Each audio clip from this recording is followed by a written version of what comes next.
mga may balak na magsimula sa pag-alaga ng ganitong klaseng manok, yung may advice ko mga ka-agri, pag may konting kapital o may budget talaga mga ka-agri, pwede kayo dumiretso dito sa RTL. Meaning to say, yung RTL po ay ready to lay. So, malapit na pong mangitlog.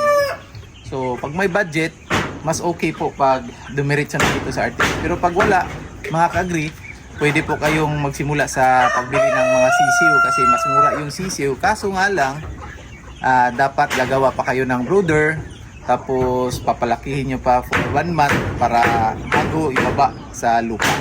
So medyo kailangan pa talaga ng pag-alaga yung mga sisiw. Yung iba dito mga ka-agri, bumibili sila ng mga fertilized eggs, tapos sila na yung nag-incubate, yung mga incubator. Saka yung iba, pina-incubate nila sa agri-vet supplies. Tapos, ayun, pinapalaki nila. So, depende po talaga mga ka-agri. Halimbawa dito, ito yung mga 2 to 3 months old. Pwede din, mas mura konti. Kung may budget talaga, diretso na tayo dito mga ka-agri. Mga ready to lay. So, malapit na yan talaga. Nasa 1 kilo na yan mahigit yung timbang nila mga ka-agri. So, tingin po kayo sa page namin kung gusto nyo magsimula sa pag-alaga ng mga ganitong klaseng manok. Pwede pang free range, pwede pang backyard o kaya pang malaki ang farm. Depende po mga ka-agri. Depende talaga sa budget.